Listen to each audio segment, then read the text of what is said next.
함께 보실 하나님 말씀은 구약성경 창세기 50장 15절부터 26절까지입니다. 오늘 1월 31일 마지막 날인데 창세기 50장 마무리하는 그런 장입니다. 새벽에도 좀 살펴봤지만 창세기 50장의 말씀을 살펴보면서 또 교훈과 은혜를 받을 수 있도록 하겠습니다. 창세기 50장 15절부터 26절까지 말씀 우리 함께 봉독하도록 하겠습니다. 요셉의 형제들이 그들의 아버지가 죽었음을 보고 말하되 요셉이 혹시 우리를 미워하여 우리가 그에게 행한 모든 악을 다 갚지나 아니할까 하고 요셉에게 말을 전하여 이르되 당신의 아버지가 돌아가시기 전에 명령하여 이르시기를 너희는 이같이 요셉에게 이르라 내 형들이 내게 악을 행하였을지라도 이제 바라건대 그들의 허물과 죄를 용서하라 하셨나니 당신 아버지의 하나님의 종들인 우리 죄를 이제 용서하소서 하매 요셉이 그들이 그에게 하는 말을 들을 때에 울었더라. 그의 형들이 또 친히 와서 요셉의 앞에 엎드려 이르되 우리는 당신의 종들이니이다. 요셉이 그들에게 이르되 두려워하지 마소서.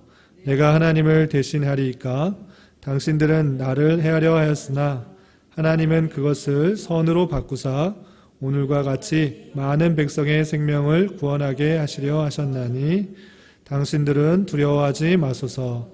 내가 당신들과 당신들의 자녀를 기르리이다 하고 그들을 간곡한 말로 위로하였더라.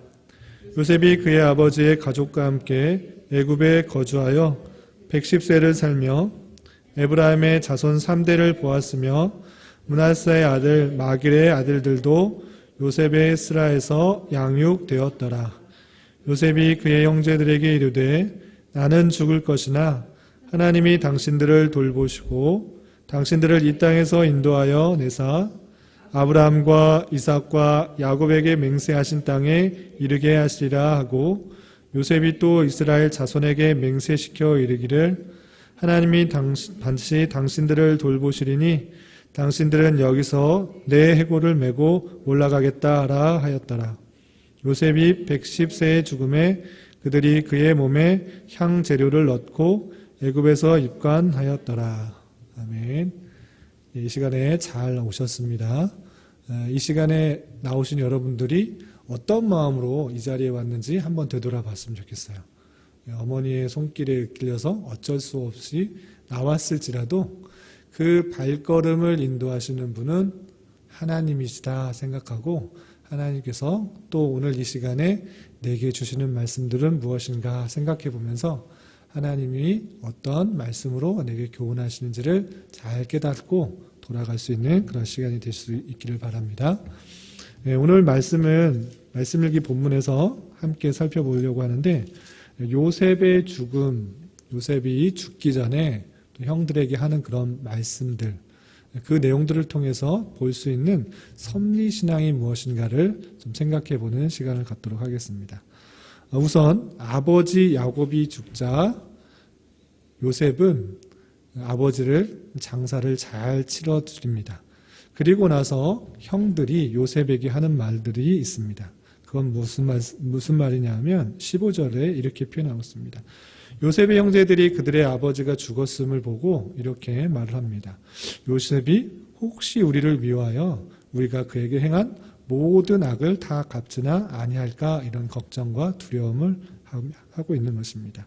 그래서 예전에는 그 형들이 요셉을 미워해서 요셉을 붙들어서 미디안 상인들에게 팔아먹은 그런 악을 행했는데 혹시나 아버지가 죽었기 때문에 형들이 요셉이 형들에게 악을 다 갚는 보복을 하지 않을까 그런 두려움이 있었던 것입니다. 그래서 형들은 자기의 행한 일들 때문에 두려워하면서 아버지가 용서하라고 한 것처럼 요셉에게 용서를 얻고자 이렇게 표현하고 있습니다. 17절에 이렇게 합니다. 너희는 이같이 요셉에게 이르라 내 형들이 내게 악을 행하였을지라도 아버지가 말했던 것들을 빌어서 이렇게 용서를 구하는 것입니다. 이제 바라건대 그들의 허물과 죄를 용서하라 이렇게 야곱이 말했기 때문에 그 이야기를 듣고 용서하라 이렇게 요청하고 있는 것입니다. 당신의 아버지 하나님의 종들인 우리 죄를 이제 용서하소서 이렇게 구하고 있습니다. 그러할 때 요셉은 어떻게 말했는가? 19절에 이렇게 표현하고 있습니다. 19절에 보면 요셉이 그들에게 이르되 두려워하지 마소서 내가 하나님을 대신하리이까 라고 말하면서 그 형제들을 보복하거나 원수를 갚지 않으려고 하는 모습이 있습니다. 그런 것이 섭리의 신앙의 한 모습이다라고 할 수 있습니다. 자신에게 원수를 진 그 사람들, 나를 공격하고 나를 핍박하고 나를 힘들게 했던 그런 사람들을 내가 스스로 보복하거나 원수를 갚거나 하는 것이 아니라 그런 사람에게까지도 하나님께서 심판하실 것이다. 내가 심판하는 것이 아니라 하나님께서 심판하실 것이다 라고 믿는 그런 신앙, 그것이 섭리신앙의 한 부분인 것입니다. 요셉은 내가 어떻게 하나님을 대신하여서 당신들을 보복하고 원수를 갚겠습니까? 그러지 않겠습니다 라고 말을 하고 있는 것입니다. 하나님께서 심판을 하실진데 내가 그것을 원수를 갚는 그런 일들을 하지 않겠다 이렇게 표현하고 있는 것입니다. 또한 20절에서 보면 이렇게 요셉은 말하고 있습니다. 당신들은 나를 해하려 하였으나 하나님은 그것을 선으로 바꾸사 오늘같이 많은 백성의 생명을 구원하게 하시려 하셨나니 라고 표현하고 있습니다. 비록 요셉의 형들이 요셉을 팔아먹는 그런 악한 일을 했을지라도 악한 의도를 가지고 했을지라도 하나님께서는 그것을 선하게 바꾸어서 이스라엘 백성들이 애굽에서 살 수 있도록 평화롭고 풍요롭게 번성하게 살 수 있도록 기근 가운데서도 죽지 않고 살아갈 수 있도록 하는 하나의 도구로 사용하였다라고 이렇게 표현하고 있는 것입니다. 명백한 의도가 인간의 의도, 악한 의도까지 있을지라도 그것보다도 더 넘어서는 게 무엇인가 하면 하나님의 뜻과 계획이다라고 할 수 있습니다. 이른바 그냥 세상 사람들은 아무리 뛰어봐도 부처님 손바닥이다 이런 표현들을 하는데 믿는 사람들은 아무리 행할지라도 하나님의 뜻과 계획 가운데 있다라는 사실들을 잊지 말아야 될 것입니다. 형들은 비록 요셉을 팔으려고 하는 악한 의도를 가졌지만 그것조차 하나님께서는 이스라엘 백성들을 구원하시기 위한 선한 의도로 사용하셨다는 사실들을 잘 잊지 말고 살아가야 될 것입니다. 이것이 신약에서는 어떻게 드러나는가? 신약에서도 그런 사건이 있습니다. 여러분 잘 아시는 십자가의 사건. 대제사장들과 많은 군중들과 그리고 군병들은 자기가 하나님의 뜻을 이루려고 하나님께서 나를 붙들어서 또는 모든 사람을 구원시키기 위해서 예수님을 십자가에 못 박힌다 이런 생각을 하고 예수님을 십자가에 못 박은 것은 아닙니다. 자신들이 의를 드러내려고 자신의 생각이 옳다라는 것들을 드러내려고 예수님을 십자가에 못 박았지만 그것조차 하나님께서는 하나님의 뜻과 계획 가운데 하나님의 뜻을 이루고 십자가에 달려 돌아가심으로 택하신 백성을 구원케 하려는 하나님의 선한 의도와 계획과 뜻이 있었던 것입니다. 그런 것처럼 악한 의도까지도 하나님께서는 들어쓰셔서 하나님의 선한 뜻을 이룬다라는 생각들을 가지고 당장에 우리에게 닥쳐진 여러 가지 일들이 불만스럽고 힘들고 어렵고 낙담되는 일들이 있을지라도 또는 피해보고 억울한 일이 생겼을지라도 이것이 우연히 그냥 있는 일이 아니라 하나님의 뜻과 계획 가운데 섭리하시는 역사 중에 하나라고 생각하고 받아들이는 것이 섭리신앙인 것입니다. 로마서 8장 28절에는 이런 말씀이 있습니다. 우리가 알거니와 하나님을 사랑하는 자 곧 그의 뜻대로 부르심을 입을 자들에게는 모든 것이 합력하여 선을 이루느니라. 하나님의 뜻대로 부르심을 입은 우리 모두에게는 모든 것을 하나님께서는 합력하여서 모든 것을 이용하셔서 하나님의 선한 뜻을 이루신다는 그 사실들을 잊지 말고 살아가야 될 것입니다. 그러한 신앙을 갖고 있으면 어떠한 일들이 닥쳐들어도 넉넉함과 여유로운 신앙 자세를 가지고 있습니다. 21절의 요셉의 표현에 의하면 21절을 말씀 보겠습니다. 21절 말씀을 보면 당신들은 두려워하지 마소서 내가 당신들과 당신들의 자녀를 기르리이다. 이런 표현이 있습니다. 두려워하지 말고 오히려 더 당신들뿐만 아니라 당신들의 자녀까지 길러주고 보호하여주고 입혀주겠다. 이렇게 표현하고 있는 것을 볼 수 있습니다. 원수일 수 있는 그런 형제들에게도 보복하거나 복수하지 않고 조급해하거나 보복하지 않는 그런 모습 속에서 모든 것을 하나님께 맡기며 원수조차도 사랑으로 대할 수 있는 넉넉함과 여유로움으로 대할 수 있는 것입니다. 이것이 섭리신앙을 갖고 있는 자의 모습인 것입니다.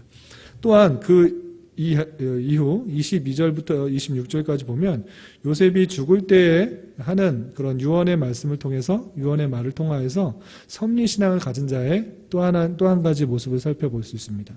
우선 24절에 보면 이렇게 형제들에게 요셉이 이르고 있습니다. 24절 보면 요셉이 그의 형제들에게 이르되 나는 죽을 것이나 당연하게 나는 죽을 것이다 이렇게 표현하고 있습니다.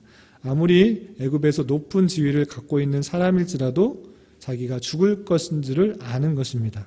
내가 죽을 것이나 라는 것을 아는 것은 모든 호흡하는 인생이 갖는 그런 육체의 죽음을 표현한 것입니다. 그런 것처럼 이 세상이 아무리 좋아도 이 세상에 아무리 좋은 것들을 누릴 수 있어도 죽게 되는 것이라는 그 사실들을 당연히 알고 있는 것입니다. 이 세상이 아무리 좋아도 영원히 거할 곳이 아니고 돌아가야 할 곳이 있다는 사실들을 요셉은 당연히 알고 있는 것입니다. 또한 죽을 것뿐만 아니라 하나님의 약속을 기억하고 또 그 약속을 지킬 수 있도록 후대들에게 명령하는 그런 모습들을 살펴볼 수 있습니다. 계속해서 24절 내용들을 보면 나는 죽을 것이나 하나님이 당신들을 돌보시고 당신들을 이 땅에서 인도하여 내사 아브라함과 이삭과 야곱에게 맹세하신 땅에 이르게 하시리라.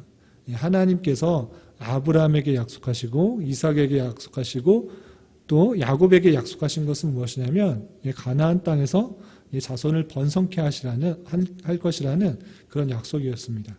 그 약속들을 계속적으로 전해 들은 요셉은 이 애굽 땅에서 이스라엘 민족들이 계속 살 것을 생각하지 않고 하나님께서 주신 말씀 가운데 약속하여 주신 그 가나안 땅에서 살 것을 알고 있었던 것입니다. 그래서 너희들이 지금 비록 애굽 땅에서 살고 있지만 가나안 땅에 들어가게 살 것이다. 그것을 확신하고 있는 그 요셉의 모습을 볼 수 있습니다. 자신에게 집중하게 한 것이 아니라 하나님이 주신 말씀이 무엇인지를 생각하도록 마지막에 하는 모습입니다. 또한 25절 보면 요셉이 또 이스라엘 자손에게 맹세시켜 이르기를 그 하나님의 말씀을 알려준 것과 더불어 또 한 가지 맹세시킨 것이 있는데 그것은 무엇이냐?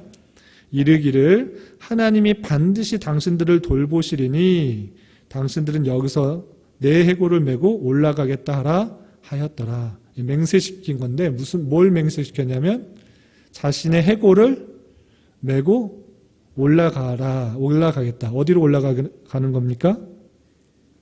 가나안 땅에 올라가겠다라고 맹세시킨 것입니다. 그것은 무엇이냐면 반드시 하나님께서 그 가나안 땅에 가게 하실 것인데 내 해골을 갖고 가게 갖겠다고 맹세하라는 것은 그 죽은 해골을 꼭 요셉의 해골을 꼭 메고 가야 된다. 오고 오는 세대들이 계속적으로 그 맹세를 기억하면서 생각해야 될 것은 무엇이냐면 이 애굽 땅에 거하는 것이 아니라 우리는 가나안 땅에 반드시 가야 된다라는 생각들을 하도록 한 겁니다. 애굽에서 그냥 묻혀도 상관은 없는데 왜 요셉이 거기서 계속 큰 일들을 하고 계속적으로 살아야 됐기 때문에 그곳에 묻혀도 되고 묻힌 당시에 바로 아버지 야곱처럼 어디에 묻혔어요? 가나안 어디? 막벨라 굴에 묻힌 것처럼 바로 묻힐 수 있었을까요? 없었을까요? 왜 없었을까요?